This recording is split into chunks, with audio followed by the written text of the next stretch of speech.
하나님 말씀 봅니다. 레위기 19장 2절 말씀입니다. 한 절이니까 우리 함께 한 목소리로 합독합니다. 시작. 너는 이스라엘 자손의 온 회중에게 말하여 이르라. 너희는 거룩하라. 이는 나 여호와 너희 하나님이 거룩함이니라. 아멘. 어느 교회에 표를 봤는데요. 그 표가 뭐냐면은 날마다 거룩해져가는 성도와 교회였습니다. 그리고 작은 글씨로 그 근거 말씀 구절이 이렇게 적혀 있는데요. 레위기 11장 45절 말씀이었어요. 내가 거룩하니 너희도 거룩할지어다. 저는 순간 제 자신에게 질문해 보았습니다. 나는 날마다 거룩해져가는 성도와 교회인데 나는 날마다 거룩해져가고 있나? 이 질문에 제대로 대답을 하려면요, 먼저 거룩이 무엇인지 알아야 되지 않겠습니까? 그렇다면 다음 질문이 또 자연스럽게 생기게 됩니다. 도대체 그렇다면 내가 거룩해진다는 그 말은 어떤 뜻인가? 왜 하나님은 우리에게 거룩하라라고 그렇게 명령하시는가? 이런 질문들이 이어집니다. 우리가 잘 알고 있다고 생각하는 것들이요, 어떨 때 보면 잘 모르고 있거나 그냥 우리는 안다라고 생각하는데 실질적으로 보면 잘 모르고 있거나 혹은 잘못 알고 있는 것들이 들어 있습니다. 그러니 우리는 늘 자신에게 질문을 하면서 점검해 보아야 됩니다. 여러분에게 누군가가 거룩이 뭐냐라고 이렇게 물으면 여러분들은 자신 있게 대답해 주실 수 있겠습니까?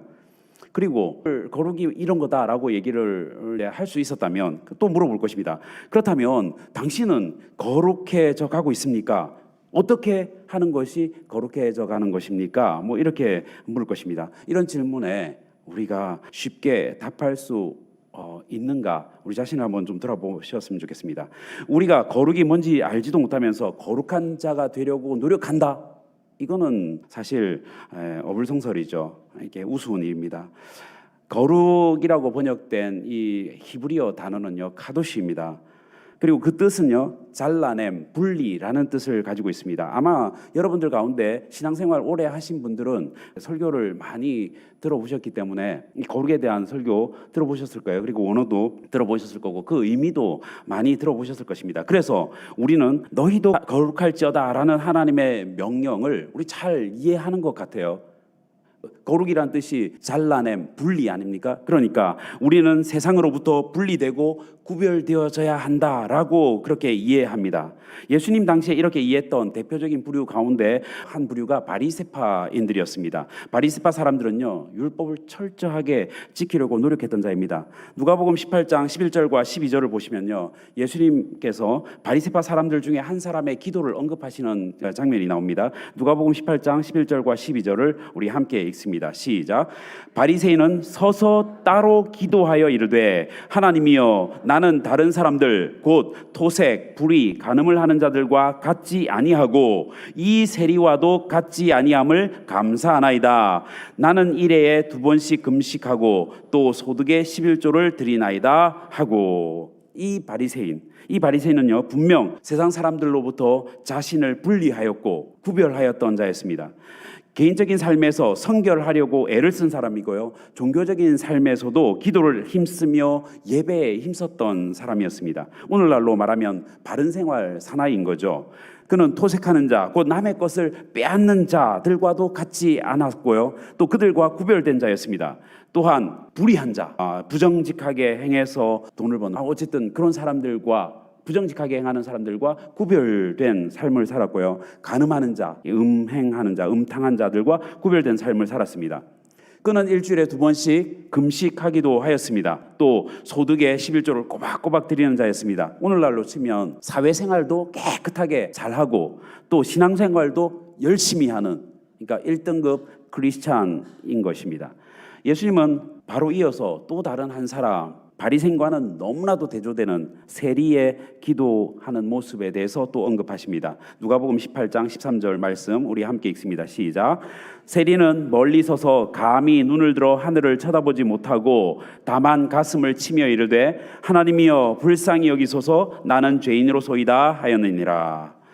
바리새인들의 눈에 비친 이 세리의 모습은요, 토색하는 자, 불의한 자였습니다. 부정한 방법으로, 부정직한 방법으로 남의 것을 빼앗아서 자신의 배를 불리는 그러한 사람이었고요, 세상 방식대로 사는 자였고 또 영적으로 간음한 자였습니다. 그래서 바리새인의 그 기도 가운데 이런 기도가 있지 않습니까? 이 세리와도 같지 아니함을 감사하나이다, 구별시킨 거죠. 바리새인들은 유대인들 가운데서요, 세리와 창기와 또 가난한 자들을 회개 불가능한 자로 그렇게 낙인 찍어버렸습니다. 그렇게 구분해서 구별하였던 것입니다. 세리는요, 세리의 그 일을 계속하는 한 회개 불가능한 자예요. 창녀도요, 창녀의 그 일을 계속하는 한 회개 불가능한 자입니다. 그리고 가난한 자는요, 가난한 자는 힘없는 거죠. 가난하기 때문에 종으로 팔려서 계속해서 일을 해야 됩니다. 안식일에도 일을 해야 돼요. 안식일 지킬 수 없잖아요. 그러면 영원히 회개 불가능한 자라고 이렇게 바리새인들은 낙인을 찍어버렸습니다. 그런데 예수님의 평가는요, 바리새인들의 생각과는 완전히 다릅니다. 우리 누가복음 18장 4절 말씀인데요, 제가 읽습니다. 내가 너희에게 이르노니 이에 저 바리새인이 아니고 이 사람은 세리잖아요, 그죠? 이 사람이 의롭다 하심을 받고 그의 집으로 내려갔느니라. 예수님의 평가는 세리가 바리새인보다 더 의롭다 하심을 받았다라는 것입니다. 우리의 눈에는요, 바리새인이 훨씬 더 의롭습니다. 그러나 예수님의 눈에는요, 예수님의 평가는 세리가 더 의롭다는 거예요. 그렇다면 우리가 알고 있는 의로움과 예수님께서 말씀하시는 그 의로움 사이에, 성경이 말하는 그 의로움 사이에 뭔가 차이가 있는 것 같습니다. 우리가 생각할 때 바리새인들이 세리들보다 훨씬 더 의롭고 거룩하지 않습니까? 그런데 예수님은 왜 세리를 더 의롭다, 더 거룩하다라고 하는 것입니까? 저는 오늘 이 고민을 함께 나누고 싶어서 설교 본문을요, 레위기 19장 2절 말씀으로 한번 잡아보았습니다. 레위기 19장 2절 말씀 우리 한 번 더 함께 읽습니다. 시작. 너는 이스라엘 자손의 온 회중에게 말하여 이르라. 너희는 거룩하라. 이는 나 여호와 너희 하나님이 거룩함이니라. 너희는 거룩하라. 이 말은 명령형입니다. 그죠? 명령형입니다. 그런데요, 이 거룩하다라는 것은 동사가 아니에요. 거룩하다라는 것은 형용사입니다. 상태를 말하는 형용사죠. 거룩하다는 동작이나 행위가 아니라 어떤 존재의 상태를 나타내는 말입니다. 그러므로 거룩하라라는 그 명령은요, 거룩한 존재 혹은 거룩한 상태가 되어라라는 명령과 같습니다. 그러면서 그 이유에 대해서 말씀하시는데요, 이는 왜냐하면 나 여호와 너희 하나님이 거룩함이니라. 우리가요, 거룩한 존재가 되거나 거룩한 상태를 유지해야 하는 그 이유는요, 하나님이 거룩하시기 때문이라는 겁니다. 그렇다면 우리가 어떻게 해야 거룩한 존재 혹은 거룩한 상태를 그렇게 유지할 수 있겠습니까? 어떻게 하면 거룩한 존재가 되고, 어떻게 하면 거룩한 상태가 되고, 어떻게 하면 거룩한 상태를 유지할 수가 있겠습니까? 사실 거룩은요, 하나님께만 속한 속성입니다. 우리 인간은 결코 거룩의 속성을 가질 수 없습니다. 그렇다면 하나님의 명령이 뭔가 좀 잘못된 거 아닙니까? 우리는 인간으로서 도저히 하나님의 속성인 그 거룩을 우리가 가질 수 없는데, 그런데 하나님은 너희는 거룩하라 라고 그렇게 말씀하시는 거예요. 우리 보고 내가 거룩하니까 너희도 거룩해라, 거룩한 존재가 되어라, 거룩한 상태가 되어라, 이렇게 말씀하시는데, 이거 우리가 감당하기 힘든 명령 아닙니까? 그럼에도 불구하고 하나님이 거룩하시기 때문에 우리도 거룩해야 한다는 것입니다. 한 가지 확실한 것은요, 하나님이 우리에게 명령하실 때 그 명령은 우리가 지킬 수 있다 없다? 네, 지킬 수 없는 명령을 주시면 하나님은 이상하신 분이에요. 네, 우리가 지킬 수 있다라는 거예요. 지킬 수 있는 명령이기 때문에 내리신다는 겁니다. 일단 우리는 성경에서 거룩하다라고 불려지는 것들, 그것을 먼저 살펴보면 좋을 것 같습니다. 가장 먼저 성전 혹은 성막입니다. 성전, 거룩한 전이죠. 홀리 템플입니다. 성막, 거룩한 천막이죠. 홀리 텐트예요. 자, 이것은요, 겉으로 보기에는 그냥 평범한 건물이고 천막입니다. 그런데 이것이 어떻게 거룩한 존재, 어떻게 거룩한 상태가 되는 것입니까? 홀리 템플, 홀리 텐트, 어떻게 이렇게 되는 거예요? 답은 의외로 간단합니다. 거룩하신 하나님이 거하시면 그것이 바로 거룩한 존재가 되는 거예요. 거룩한 하나님이 거하시면서 거룩한 하나님과 접촉되면 그것이 거룩한 존재가 된다는 것입니다. 보통의 건물로 보이던 그 건물이 하나님과 접촉하면, 하나님이 거하시는, 그래서 하나님과 접촉되면 거룩한 성전이 되고요. 그냥 보통의 텐트가 하나님이 거하시고 하나님과 접촉하면 거룩한 텐트가 되는 것입니다. 하나님과 접촉함으로 거룩한 존재가 되기 때문에 보통의 건물 텐트로부터 분리되고 구별되어지는 것입니다. 제사장 거룩하죠. 제사장은요, 평범한 한 남자입니다. 한 아버지이자 한 남편이죠. 그런데 그가 하나님의 거룩한 전에서 하나님을 섬기는 그 일을 하기 때문에 그는 보통의 평범한 사람에서 거룩한 제사장으로 구별되고 분리되어지는 것입니다. 성전에 있는 성전 기구들도 거룩합니다. 원리는 같습니다. 보통 주방용 기구이지만 거룩하신 하나님께 제사하기 위해서 거룩한 전에서 사용되어지기 때문에 그냥 보통의 주방용 기구가 거룩한 성구, 그렇게 구별되는 것입니다. 제물도 거룩합니다. 보통의 곡식이고 집에서 키우던 양이고 염소이고 소입니다. 하지만 거룩한 전에서 거룩하신 하나님께 드려지기 때문에 평범한 곡식도 평범한 가축도 거룩한 제물로 구별되어지게 되는 것입니다. 지금까지 살펴본 성전이나 성막이나 또 제사장이나 성전기구나 제물의 공통된 특징이 무엇입니까? 거룩하신 하나님과 관계를 맺고 거룩하신 하나님과 접촉하는 것입니다. 그럴 때 그것들은 거룩해지는 거예요. 아무리 화려하고 크고 웅장한 그런 성전이라고 하더라도, 그것이 아무리 하나님의 거룩한 전이다라고 불려진다 하더라도 하나님이 거기에 거하시지 아니하시면 그것은 그냥 단지 화려하고 웅장한 건물에 불과할 뿐이지 결코 성전이 될 수 없습니다. 다윗과 솔로몬이 지은 성전 얼마나 화려합니까? 그런데 그 성전이 타락하자 하나님은 예루살렘 성전을 떠나셨습니다. 그러자 그것은 그냥 건물이 되어버렸고요. 하나님은 그냥 건물로 변한 그 건물을 파괴해 버리셨습니다. 약 600년 후에 헤롯이 46년 동안 걸쳐서 공들여서 지은 성전도요, 이게 나중에 시장터로 변하고 종교 지도자들의 사업장으로 변하였습니다. 그러자 결국 AD 70년에 이게 완전히 파괴되어 버렸습니다. 예수님은요, 건물로서의 성전이 아닌 하나님이 거하시는 참 성전에 대해서 말씀하셨는데요, 예수님 자신이 그 성전이라고 말씀하셨습니다. 너희가 이 성전을 헐라 내가 사흘 동안에 일으키리라. 유대인들은 이 말을 이해하지 못했습니다. 이 성전은 46년 동안에 지었거늘 내가 3일 동안에 일으키겠느냐, 이렇게 물어봤던 거죠. 요한 사도가 친절하게 해설을 달아줍니다. 그러나 예수는 성전된 자기 육체를 가리켜 말씀하신 것이라. 예수님 안에요 100% 하나님이 거하셨기 때문에 하나님이 거하시는 곳 성전이죠. 그러니까 예수님은 참 성전이십니다. 유대인들의 관점에서 보면요, 정결법에 의해서 혈루병을 앓는 여인은 부정한 여인이었습니다. 정결법에 의해서 부정한 자와 접촉하면 어떻게 되죠? 부정해지기 때문에 이 부정한 여인이었던 그녀는 공동체로부터 구별돼서 분리돼서 그렇게 공동체 밖에 머물러야 했습니다. 나병 환자들도 부정한 자들이었습니다. 그들도 공동체 밖에 소외된 그러한 자들이었습니다. 육체의 질병을 가지고 있는 이들뿐만 아니라 안진뱅이, 절름발이, 이 육체적인 결함을 가진 이러한 사람들도 부정한 사람들로 그렇게 취급이 되었던 것입니다. 육체의 질병이나 육체적 결함이 없음에도 불구하고 부정한 사람이라고 치부됐던 사람들이 또 있습니다. 세리와 창녀와 죄인들입니다. 그들은 질병도 없어요. 또 육체적인 결함도 없습니다. 그럼에도 불구하고 그들은 공동체 안에 들어와 있지만, 그러나 회개 불가능한 자들로 낙인 찍혔기 때문에 유대인들은 그들을 피했습니다. 같은 공동체 안에 있지만 그들과 전혀 상종하지 않았던 것입니다. 그런데 예수님은 다르셨어요. 유대인들은 그들을 멀리하고 피했던 반면에 예수님은 과감하게 그들을 향해서 그들에게 다가가시며 그들과 접촉하셨습니다.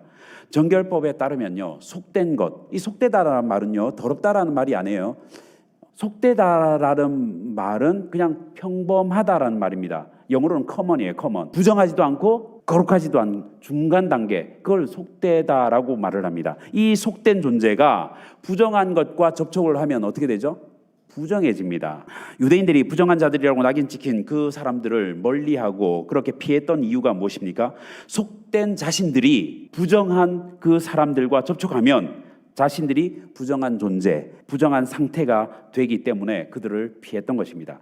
그런데 예수님은요, 거룩하신 하나님이 거하시는 거룩한 성전이십니다. 거룩하신 그분이 접촉하시니까 어떤 일이 일어나죠? 연루병 여인이 나았습니다. 부정이 사라진 것입니다. 나병 환자들이 나았습니다. 회개 불가능한 자들이 회개하고 하나님께로 돌아왔습니다. 그들은 공동체 밖에 있던 자들이었지만 예수님과 접촉한 후에 그들은 공동체 안에 들어와서 함께 사는 그러한 자들이 되었습니다. 그러므로 우리가 거룩하게 되는 유일한 길, 그것은요, 거룩 그 자체이신 하나님과 접촉하는 것입니다. 하나님이 우리 안에 들어와 사시는 것입니다. 거룩하신 하나님이 우리 안에 들어오시면 우리가 하나님이 거하시는 거룩한 성전이 되는 것입니다. 그렇게 될 때 우리는 거룩한 자가 되는 것입니다. 이것이 사도 바울이 말하고자 했던 핵심입니다. 고린도전서 3장 16절 우리 함께 읽습니다. 시작. 너희는 너희가 하나님의 성전인 것과 하나님의 성령이 너희 안에 계시는 것을 알지 못하느뇨. 사도 바울은요, 우리가 하나님의 성전이라고 말을 합니다. 왜냐하면 하나님의 성령이 우리 안에 계시기 때문입니다. 그러면서 진짜로 하고 싶었던 말, 그 말은요 바로 다음 절에 있습니다. 17절 말씀인데요, 17절에서 뭐라고 사도 바울이 말하고 있느냐면요, 하나님의 성전은 거룩하니 너희도 그러하니라. 진짜 말하고 싶었던 건 이거예요. 그거 말하려고 16절 이야기한 거거든요. 사도 바울도 동일하게 우리가 거룩해야 한다라고 말하고 있습니다. 이 말을 쉽게 다시 풀어보면 이렇습니다. 하나님의 성전은 거룩합니다. 그러므로 우리가 거룩해지려면 우리가 마땅히 하나님의 성전이 되어야 한다는 말입니다. 우리가 하나님의 성전이 된다는 말은요, 하나님의 영이 우리 속에 늘 거하셔야 한다는 말입니다. 우리가 늘 거룩하신 하나님과 또 예수님과 성령님과 접촉할 때 우리는 성전이 되고요, 성전이 될 때 우리는 거룩해질 수 있는 것입니다. 그러므로 우리는 쉬지 말고 기도해야 합니다. 우리는 기도를 통해서 거룩하신 하나님과 만나기 때문입니다. 또한 우리는 늘 말씀을 읽고 곱씹고 묵상해야 됩니다. 거룩하신 하나님이 말씀으로 우리를 만나시기 때문입니다. 우리는 늘 찬양해야 됩니다. 우리는 찬양 중에 임하시는 하나님의 임재를 우리는 찬양을 통해서 경험하기 때문입니다. 기도와 말씀과 찬양을 통해서 우리는 거룩하신 하나님과 접촉하게 되는데요, 이 기도와 말씀과 찬양, 이것이 어디에서 한 번에 이루어집니까? 예배를 통해서 이루어지지 않습니까? 우리가 예배를 강조하는 이유가 무엇입니까? 예배를 통해서 우리가 거룩해지기 때문입니다. 그래야 우리가 하나님의 명령, 내가 거룩하니 너희도 거룩하라라는 그 명령에 우리가 순종할 수 있기 때문입니다. 우리는 여기까지는 잘합니다. 여기까지는 잘해요. 그런데 너희는 거룩하라라는 그 하나님의 명령에 온전히 순종하려면요, 우리는 다음 단계로 더 나아가야 하는 것입니다. 왜냐하면 다음 단계가 더 중요하기 때문입니다. 너희는 거룩하라, 이 명령은요, 너희는 거룩한 존재가 되라, 너희는 거룩한 상태를 유지해라 라는 명령이기도 하지만 또 다른 의미의 명령이기도 합니다. 너희는 거룩하라 라는 그 명령은요, 너희는 거룩한 일을 행하라 라는 명령이기도 합니다. 이것이 레위기 19장 전체가 가르치는 내용입니다. 거룩은요, 영어로 holiness입니다. 그런데 이 holiness, 그 어원이 어디서 왔냐면요, wholeness에서 왔습니다. wholeness, 전체성인 거죠. 그러므로 거룩이 가지고 있는 원래 오리지널 의미는요, 전체가 되는 것입니다. 거룩이라는 단어가 잘라낸 분리 아닙니까? 거룩은요, 잘려져서 구별될 뿐만 아니라 전체를 향해서 이 분리된 것이 다시 전체로 하나가 되도록 회복시키는 것, 하나가 되게 하는 것, 이것이 바로 거룩이라는 거예요. 거룩은요, 분리된 것을 하나로, 그렇게 이전의 상태로 회복시켜서 전체로 하나가 되게 하는 하나님의 속성. 하나님은 분리된 것을요 다 연결시키려고 하십니다. 하나 되게 하시려고 해요. 그러므로 공동체를 떠나서 수도원 같은 곳에서 나 홀로 거하면서 수련하는 것, 그것은 거룩의 모습을 갖고 있지만 참다운 거룩은 아닙니다. 거룩은요, 공동체 안에서 분리된 아웃사이더들, 그들을 공동체 안으로 끌어안아서 하나가 되는 몸부림입니다. 참 성전이신 예수님이 세상과 접촉하심으로 부정한 사람들을 거룩하게 만드셔서 공동체 안에서 하나가 되게 하신 것처럼 우리 안에 예수님이 거함으로 우리가 거룩한 존재가 되었다면 우리는요 어떻게 해야 되죠? 세상과 접촉해야 됩니다. 세상과 분리되는 것이 아니라 우리가 거룩한 존재가 되었으면 우리는 세상 안으로 들어가서 세상과 접촉해야 하는 것입니다. 그래서 세상을 거룩하게 만들어야 되는 것입니다. 개인의 성결에만 머무른 거룩, 그것은요 반쪽짜리 거룩입니다. 말씀 보고 큐티하고 기도하고 예배에 집중하고 하는 것, 그건 반쪽짜리 거룩이에요. 우리가 추구해야 하는 그 거룩은요 완전한 거룩입니다. 세상과 접촉해서 부정한 이들, 분리된 이들을 하나로 전체로 아우르는 전체성을 지향하는 거룩이어야 합니다. 죄로 오염된 우리들의 탐욕으로 인해서 이 거룩이 깨어졌습니다. 이 거룩이 깨어지면요 서로를 분리해버립니다. 바리새인들이 그러하지 않았습니까? 이 세리와 같지 아니함을 감사하나이다. 분리시키는 거예요. 담을 쌓는 것입니다. 계급이 생겨나고요 소득격차가 생겨나고 상하 주종관계가 생겨나서 서로 간에 틈이 너무 많이 벌어져 버렸습니다. 그 갭을 없앰으로써 분리되었던 이들을 원래 하나님께서 창조하신 그 자리로 회복시키는 것, 이것이 거룩의 지향점입니다. 예수님은요 분리된 자들, 즉 사회적인 약자들, 가난한 자들, 병든 자들, 죄인들, 회개 불가능한 자들, 그들과 늘 함께 다니셨습니다. 늘 함께 하셨습니다. 그리고 그들을 거룩한 자로 만드시면서 공동체 안으로 회복시켜 주셨습니다. 기억하시기 바랍니다.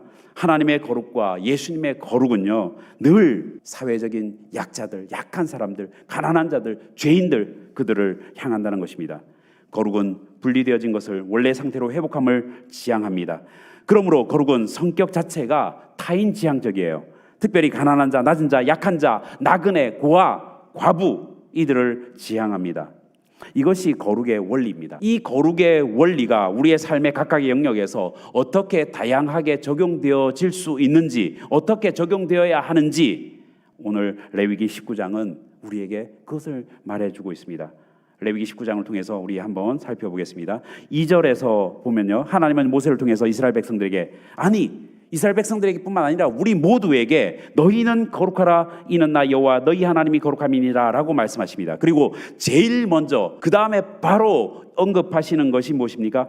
우리 19장 3절 말씀 함께 읽습니다. 시작. 너희 각 사람은 부모를 경외하고 나의 안식일을 지키라. 나는 너희 하나님 여호와이니라. 어떻게 하는 것이 거룩을 행하는 것입니까? 가장 먼저 나온 것이 10계명 중에서도 5계명이에요. 5계명 다음에 바로 나온 것이 또 4계명이 나오고 있습니다. 무슨 말입니까? 거룩을 행하는 것은요 5계명을 지키는 것이고 4계명을 지키는 것이다 라는 말입니다. 여기서 부모를 공경하라, 경외하라 라고 할 때 여기에 나오는 이 부모는요 연로해서 자식이 보살펴야 하는 부모입니다. 사회를 구성하는 최소의 단위가 가정인데요, 이 가정이라는 사회에서 가장 약자가 누구일까요? 어렸을 때는 자식이겠지만 자식이 장성하면 누가 됩니까? 부모입니다. 가정이라는 사회에서 가장 약한 자를 돌보지 않고 존중하지 않는 자, 그 자가 어떻게 더 큰 사회에서 약자들을 돌아보고 그들을 존중하겠습니까? 어불성설인 거죠. 그러므로 거룩하라는 명령은요 가장 먼저 부모님을 경외하라, 공경하라 라는 명령으로 적용됩니다. 이것은 가정의 약자인 부모님을 보호하라는 것입니다. 이것이 거룩입니다. 거룩하기 위해서 매일 말씀 묵상하고 기도하고 예배하는데 늙으신 부모님, 그 부모님을 돌보지 않는다면 그 거룩은 사기인 것입니다. 부모님께 드려야 할 것을 하나님께 드리면 이것을 우리는 고르반이라고 하지 않습니까? 그것은 사기인 거죠. 하나님은 그것을 절대 거룩이다라고 그렇게 하지 않으십니다. 부모를 경외하지 않고 그것을 하나님께 드렸다? 그것은 결코 거룩한 제물이 될 수 없다는 것입니다. 그 다음 거룩하라는 명령과 관련되어 나오는 10계명 내용은요 4계명이죠. 나의 안식일을 지키라입니다. 안식일은 하나님께서 거룩하게 하신 날입니다. 하나님께서 왜 안식일을 거룩하게 하셨을까요? 구별시켜 놓으신 거 아닙니까? 도대체 안식일을 지킨다는 것, 그 의미가 무엇입니까? 하나님의 거룩은요 항상 약자, 약한 인간을 향해서 발산됩니다. 그 거룩은 죄성으로 인해서 잘려지고 분리되었던 것을 온전하게 하나로 만드는 것과 관련되어 있습니다. 그래서 하나님은 안식일을 거룩하게 하셨던 것입니다. 안식일을 지킨다는 것은요, 안식일에 일하지 말라라는 명령을 지키는 것입니다. 안식일 날 일하지 말라, 이 명령을 왜 지켜야 할까요? 우리는 왜 안식일에 일하지 말아야 합니까? 안식일 계명은 나를 위한 계명이 아니기 때문입니다. 사회적인 약자를 위한 계명입니다. 사회적인 약자들이 인간다운 삶을 살 수 있도록 최소한의 장치, 인간다운 삶을 살 수 있게 만드는 최소한의 장치가 바로 안식일 계명인 것입니다.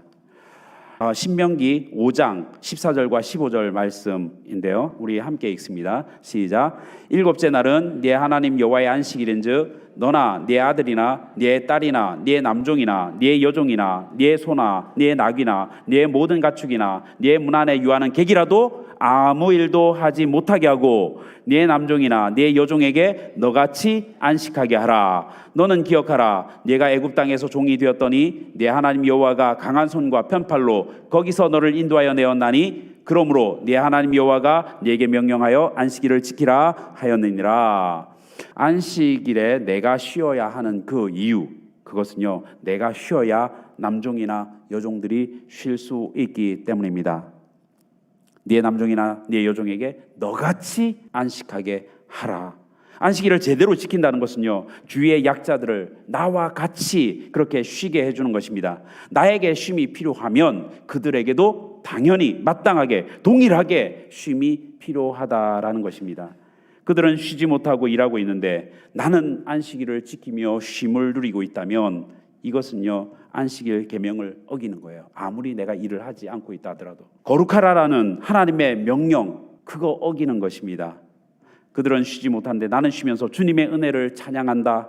이것은 거룩이 아닙니다. 거룩은요, 쉼이 필요한 자에게 쉼을 줌으로써 안식하게 만드는 것입니다. 예수님은 안식일에 병자를 고치신 사건들이 여러 번 있습니다. 예수님은 안식일에 손 마른 자를 고치셨습니다. 예수님은 안식일에 18년 동안 귀신에게 앓으며 등이 꼬부라진 그 여자를 고치셨습니다. 예수님은 안식일에 고창병 든 사람을 고쳐주셨습니다. 예수님은 안식일에 38년 된 병자를 고쳐주셨습니다. 이 정도면요, 일부러 예수님께서 안식일에 고쳐주신 것 같은 느낌이 들지 않습니까? 예수님은요, 안식일에도 고치셨어요. 그 이유를 예수님께서 이렇게 말씀하십니다.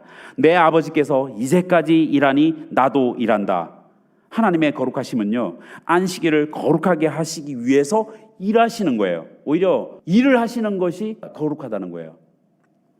안식일을 거룩하게 하신다는 말 무슨 뜻입니까? 안식일에 안식하지 못하는 이들을 안식하게 만들어주는 것. 그래서 안식일을 만드신 분이 안식하지 못하시고 인간들을 안식하게 하기 위해서 쉬지도 않으시고 이제까지 일하고 계신다는 것입니다. 예수님도 내 아버지께서 이제까지 일하시니 나도 일한다 말씀하시면서 안식일에 쉬지 못하시고 일하시는 것입니다. 왜요? 안식하지 못하는 이들에게 쉼을 주시기 위해서입니다. 거룩하라라는 명령은요, 쉼이 필요한 이들에게 내가 기꺼이 희생하며 그의 일을 떠맡는 것이며 그를 위해서 함께 목소리를 내주는 것입니다. 이번에는요, 거룩이라는 명령이 남겨둔과 관련이 있는데요, 남겨둔 것이 거룩이라는 거예요. 우리 9절과 10절 한번 읽습니다. 시작. 너희가 너희 땅에서 곡식을 거둘 때에 너는 밭 모퉁이까지 다 거두지 말고 네 떨어진 이삭도 줍지 말며 너의 포도원의 열매를 다 따지 말며 네 포도원에 떨어진 열매도 줍지 말고 가난한 사람과 거류민을 위하여 버려두라. 나는 너희의 하나님 여호와이니라. 수수할 때요, 밭 모퉁이를 남겨두는 것이 거룩을 행하는 것이다 라고 하나님께서 말씀하십니다.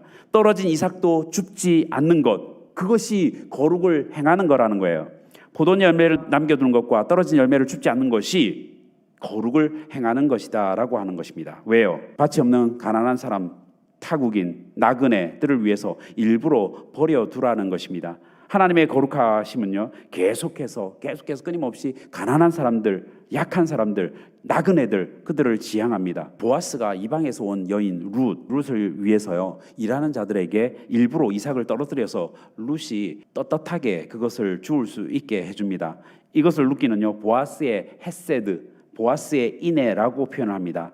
레위기 19장에서는요, 이것을 보아스의 거룩이다라고 표현합니다. 가난한 이들과 나그네들을 돕되 도와야죠. 그런데 동정이나 일방적인 시혜가 되지 않게 하라는 것입니다. 하나님은 곡식을 다 거둔 후에 수수해서 다 모아둔 후에 거기에서 일정 양을 떼어서 가난한 자들과 나그네들을 도와줄 수도 있는데 그렇게 하도록 허락하지 않았습니다. 왜 그럴까요?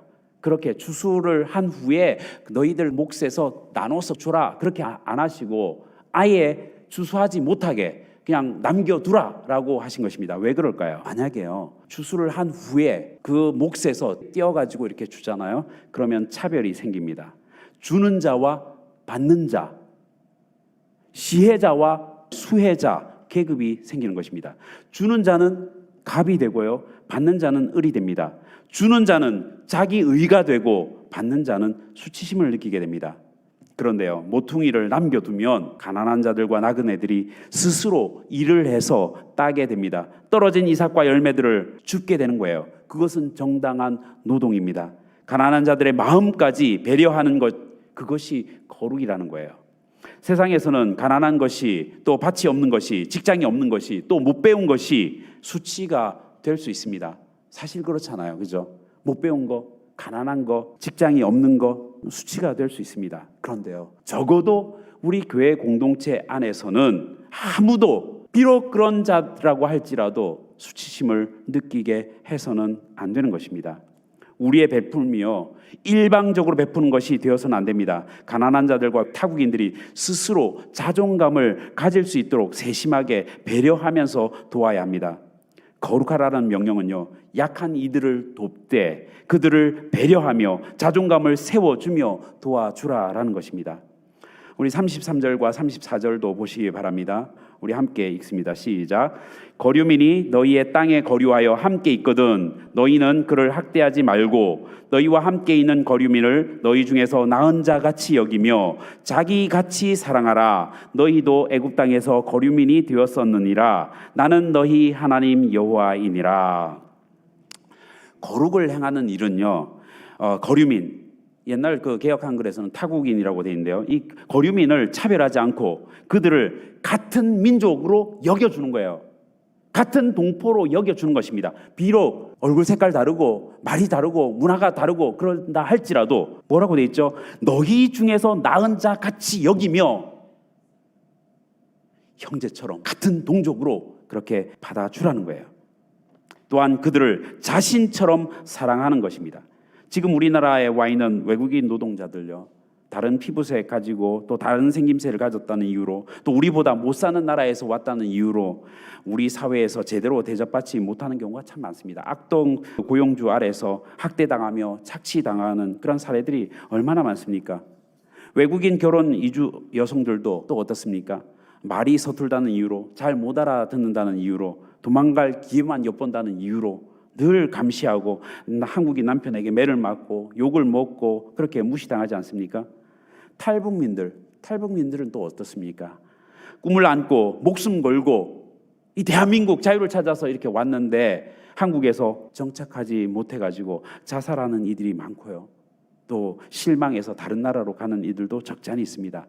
나그네 이방인을 내 형제처럼 나 자신처럼 대해주는 것, 그들을 환대해주는 것, 이것이 하나님은 거룩이다, 거룩을 행하는 것이다 라고 그렇게 말씀하시는 것입니다. 거룩의 원리가 고용 현장에서는 또 어떻게 적용이 되겠습니까? 고용주들이 거룩을 행하는 것, 고용주들의 거룩, 이거는요 불의를 행하지 않는 것으로 나타납니다. 이것은 다른 말로 말하면요 째다카를 행하는 것입니다. 의를 행한다는 말 무슨 말입니까?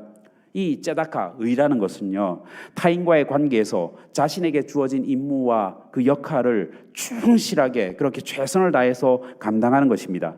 레위기 19장은 의를 행하는 것, 그것을요 거룩을 행하는 것이다 라고 그렇게 말하고 있습니다. 13절은요 갑의 위치에 있는 자들, 특별히 고용주들의 거룩, 그들의 의에 대해서 말씀하고 있습니다. 우리 13절을 함께 읽습니다. 시작. 너는 내 이웃을 억압하지 말며 착취하지 말며 품꾼의 삭슬 아침까지 밤새도록 내게 두지 말며. 고용주들의 거룩, 고용주들의 그 째다카, 의, 그것은 무엇입니까? 이 노동자들을 착취하지 않는 거예요. 압제하지 않고 착취하지 않는 것입니다. 불법이나 편법을 써서 그들에게 마땅히 돌아가야 할 정당한 그 몫을 가로채지 않고 빼앗지 않는 것, 그것이 고용주들의 거룩이다라는 것입니다. 그들의 삭슬, 아침까지 미루지 않는 것, 그것이 그들의 의이고 거룩입니다. 고대 근동에서는요, 일당제였습니다. 하루 벌어서요, 하루 일당을 받고 그렇게 연명하였습니다. 하루 일당은요, 가족 전체의 생명과 연결되어 있습니다. 하루 일당에 가족의 생명이 달려 있다는 것입니다. 그것을 아침까지 밤새도록 주지 않고 고용주가 가지고 있으면 그것은 노동자의 하루 일당에 의존하고 있는 그들의 가족의 전체의 생명을 억압하고 착취하고 있는 것입니다. 고용주는 일당과 월급으로 노동자를 길들이죠. 배달원들이 정해진 시간 안에 배달을 못하면 감점당합니다. 아파서 못 나오면요, 월급에서 깎여요. 노동자들을 마치 일하는 기계처럼 실컷 부려먹고 또 그 몫에서 또 멋대고 결국 일한 것보다 적게 받아가게 만드는 거예요. 노동자가 일한 만큼 정당하게 받게 하는 것, 이것이 고용주의 거룩입니다. 예배하고 기도하고 전도에 열심인 장로님들 가운데요, 이런 분들 있어요. 겉으로는 거룩합니다. 기도도 잘하고요, 교회에서 다 존경받아요. 그런데 노동자 착취하는 그런 장로님도 있어요. 15절은요, 재판하는 자들의 거룩함에 대한 말씀들을 쭉 하고 있습니다. 즉 재판하는 자들의 의에 대해서 말씀하고 있는 것입니다. 15절을 제가 읽습니다. 너희는 재판할 때에 불의를 행하지 말며 가난한 자의 편을 들지 말며 세력 있는 자라고 두둔하지 말고 공의로 사람을 재판할지며. 검사나 판사나 경찰이나 변호사나 재판 혹은 판결과 관련 있는 직업들 아닙니까? 그런 사람들의 거룩함은 무엇입니까? 불의를 행치 않는 거예요. 가난한 자라고 봐줘서도 안 되고 부자라고 편들어줘서도 안 된다는 것입니다. 유전무죄, 무전유죄 이거 만들어서는 안 됩니다.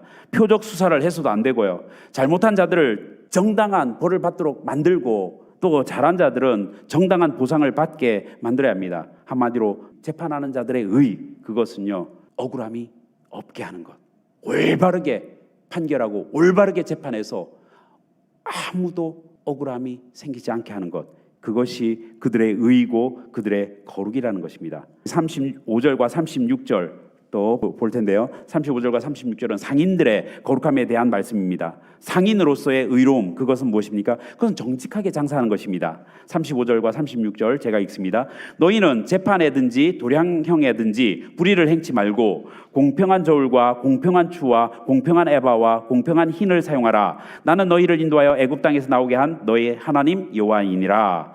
여기서 공평이라고 번역한 히브리어 단어는요, ጼ다카예요.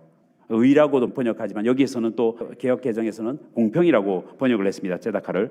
장사하는 자들의 그 의, 그것은요, 불의를 행치 않는 것, 그것이 바로 장사하는 이들의 거룩인 것입니다. 상인으로서 공의를 행한다는 것, 그것은요, 공평한 저울, 공평한 추, 공평한 에바, 공평한 흰을 사용해서 정직하게 돈을 버는 것과 관련이 있습니다.